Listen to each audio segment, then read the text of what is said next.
Summer had finally arrived and it was time to go sailing. From Norway, the wind pushed us to Sweden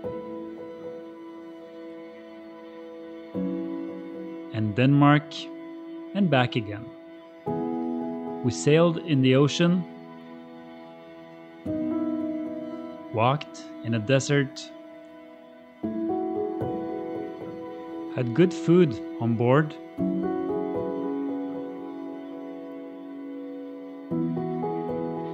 swam in the sea,